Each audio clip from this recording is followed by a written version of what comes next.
Hi, good morning everyone. Welcome to my channel.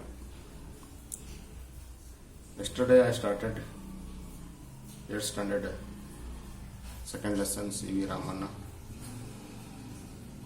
Still I taught up to 4th paragraph. Today I continue 5th paragraph.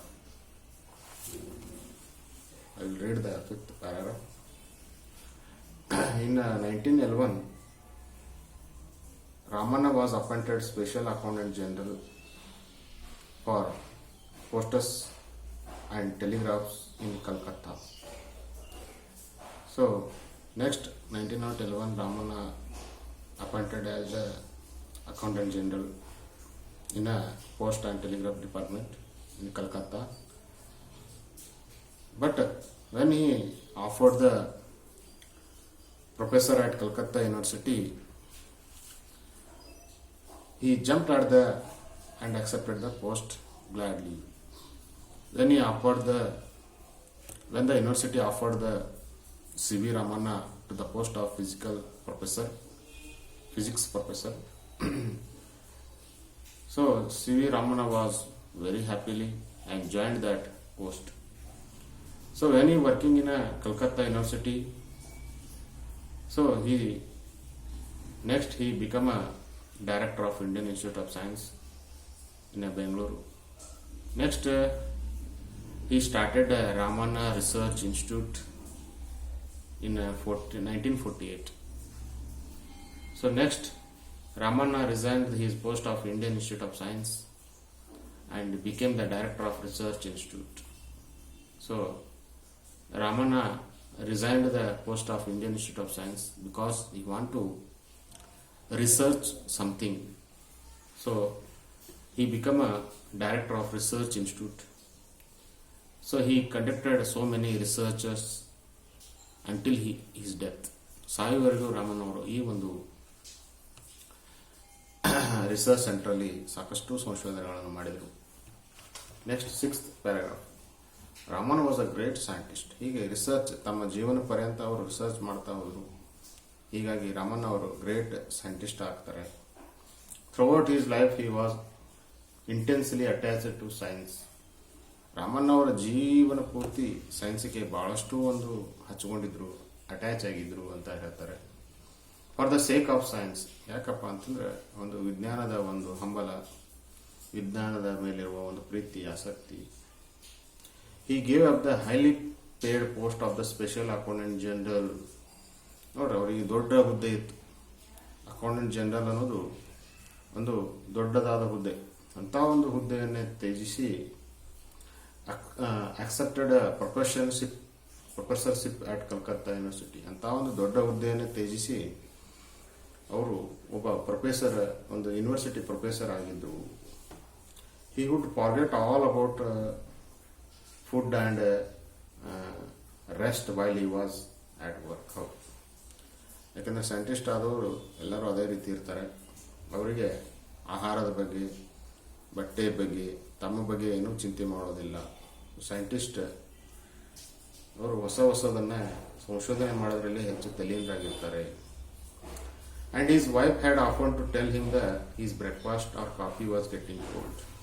ನೋಡ್ರಿ, ಅವರ ಒಬ್ಬ ಹೆಂಡತಿ coffee ತಿಂಡಿ ಇಟ್ಟರೂ ಕೂಡ ರಾಮನ್ ಅದರ ಕಡೆ ಲಕ್ಷ್ಯನೇ ಕೊಡ್ತಾ ಇರಲಿಲ್ಲ. ರಾಮನ್ ಅವರು ತಮ್ಮ ವರ್ಕಲ್ಲೇ ಜಾಸ್ತಿ ಇನ್ವಾಲ್ವ್ ಆಗ್ತಿದ್ರು.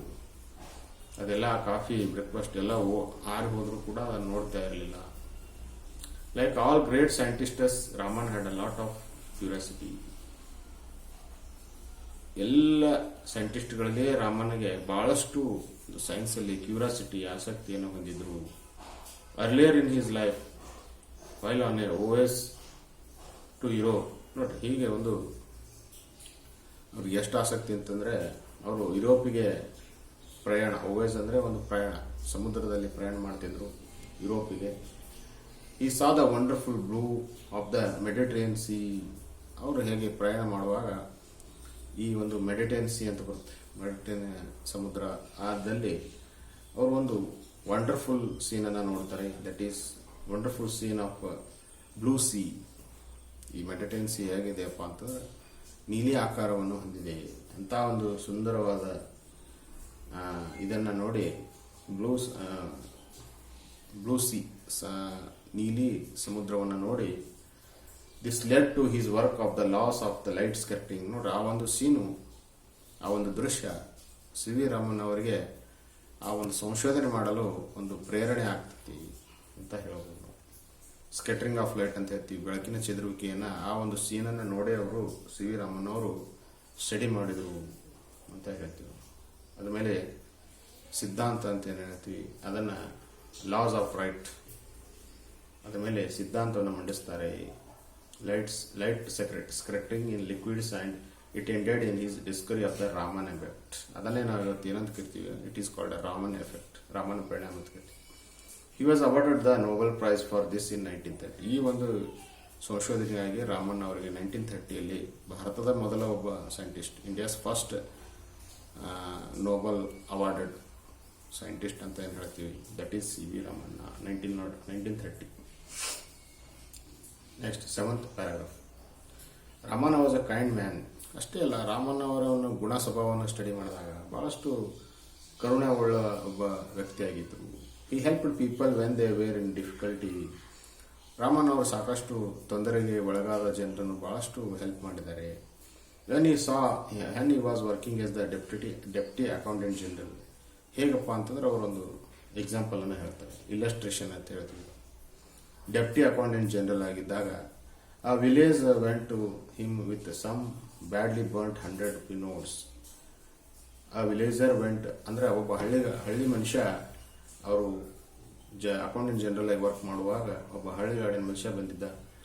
ಅವನ ಹತ್ರ ಒಂದು ಹಳೆ ಅಂದರೆ ಸುಟ್ಟು ಹೋದಂಥ ಬ್ಯಾಡ್ಲಿ ಬರ್ಂಟ್ 100 rupees ಸುಟ್ಟು ಹೋದಂಥ ಒಂದು ನೋಟ್ ಇತ್ತು, ಅದನ್ನು ತೆಗೆದುಕೊಂಡು ಬಂದಿದ್ದ. Any other person perhaps would have turned the villager away. ಆ ವ್ಯಕ್ತಿಗೆ ಅವರು ಆಫೀಸಲ್ಲಿ ಎಲ್ಲ ಕಡೆ ತಿರುಗಾಡಿ ಅಂದರೆ ಆ ನೋಟ್ ಎಕ್ಸ್ಚೇಂಜ್ ಮಾಡಬೇಕಾಗಿತ್ತು.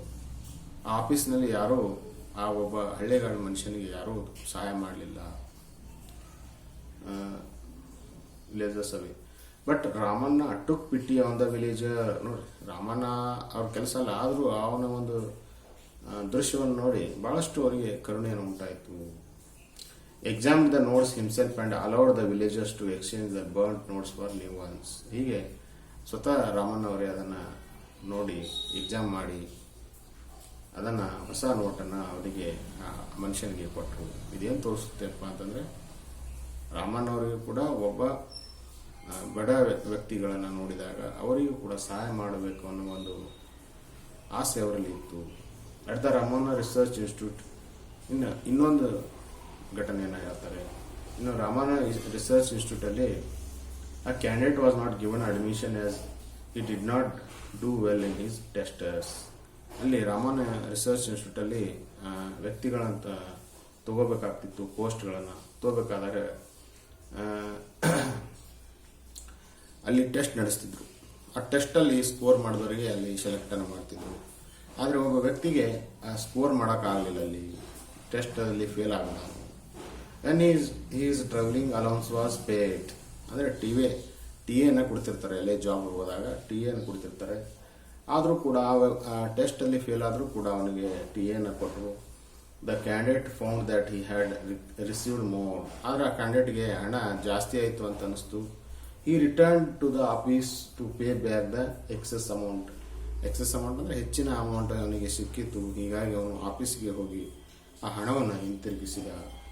When Raman came to know of this. ರಾಮನಿಗೆ ಯಾವಾಗ ಈ ವಿಷಯ ತಿಳಿತು, he like the candidate's honesty and admitted him to the institute. ನೋಡ್ರಿ, ರಾಮನಿಗೆ ಆ ಒಂದು ಎಕ್ಸಾಮ್ ಎಂಟ್ರೆನ್ಸಲ್ಲಿ ಫೇಲ್ ಆದರೂ ಕೂಡ ಆ ಒಬ್ಬ ವ್ಯಕ್ತಿಯ ಪ್ರಾಮಾಣಿಕತೆ, ತನಗೆ ಹೆಚ್ಚು ಅಮೌಂಟ್ ಸಿಕ್ಕಿದೆ ಅಂತೇಳಿ ಅವನು ಅದನ್ನು ಆಫೀಸ್ನಲ್ಲಿ ಬಂದು ಹಿಂತಿರುಗಿಸಿದ ಕಾರಣ ಅದನ್ನು ರಾಮಣ್ಣ ಅವರು ತಿಳ್ಕೊಂಡು ಈ liked the candidate's honesty and ಅವನೊಂದು ಹಾನೆಸ್ಟಿ ಮೀನ್ಸ್ ಪ್ರಾಮಾಣಿಕತೆ, ಅವನ ಒಂದು ಹಾನೆಸ್ಟಿಯನ್ನು ನೋಡಿಕೊಂಡು ಅವನನ್ನು ಅಡ್ಮಿಟ್ ಮಾಡ್ಕೋತಾರೆ institute. The candidate was not able to make out why he was admitted. ಆದರೆ ಅವನಿಗೆ ಆಶ್ಚರ್ಯ ಆಗುತ್ತೆ, ನಾನು ಎಕ್ಸಾಮಲ್ಲಿ ಫೇಲ್ ಆದರೂ ಕೂಡ ನನ್ನನ್ನು ಇವರು ಅಪಾಯಿಂಟ್ ಮಾಡಿದಾರಲ್ಲ ಯಾಕೆ ಅಂತ.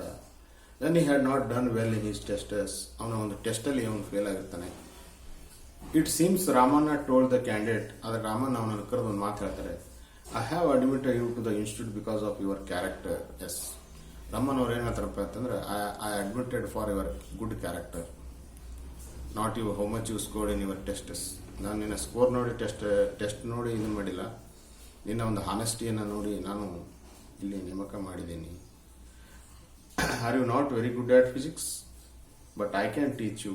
ನೀನು ಫಿಸಿಕ್ಸಲ್ಲಿ ಜಾಣ ಇರದೇ ಹೋಗ್ಬೋದು, ಆದರೆ ಅದನ್ನು ನಾನು ಕಲಿಸ್ತೀನಿ. ಹಾನೆಸ್ಟಿಯಲ್ಲಿ ಇದು ನಮ್ಮಲ್ಲೇ ಬರಬೇಕು, ಅದನ್ನು ಯಾರೂ ಕೊಡೋದಿಲ್ಲ.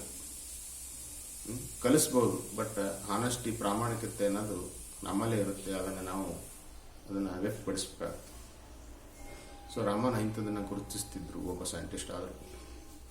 Next 8th paragraph.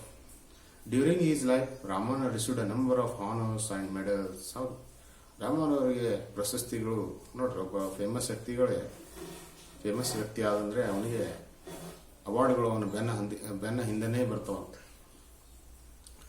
ಸೊ ಹೀಗೆ Raman received so many awards, medals. In 1929, he was knighted by King George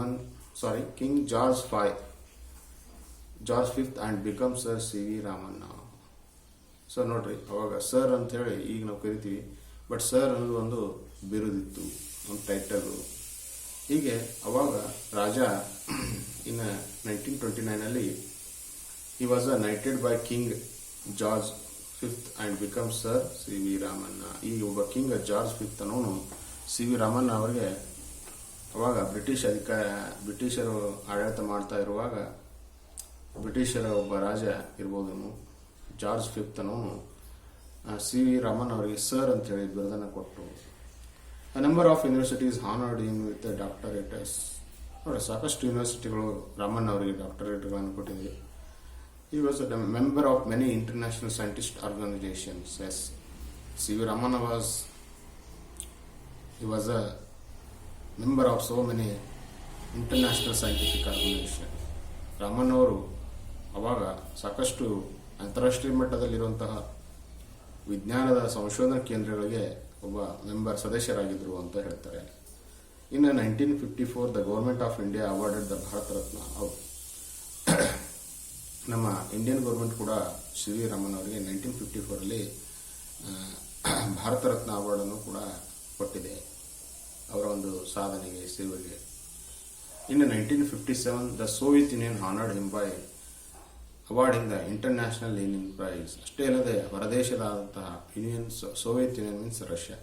ಆ ರಷ್ಯಾ ಕೂಡ ಇವತ್ತು 1957 ಆವಾಗ C.V. ರಾಮನ್ ಅವರಿಗೆ ಲೆನಿನ್ ಪ್ರೈಸ್ ಅಂತ ಕೊಡ್ತಾರೆ. ಸೊ ಅಂತಹ ಒಂದು ಉತ್ಕೃಷ್ಟವಾದಂತಹ ಒಂದು ಅವಾರ್ಡನ್ನು ಕೂಡ C.V. ರಾಮನ್ ಅವರಿಗೆ ದೊರಕಿದೆ.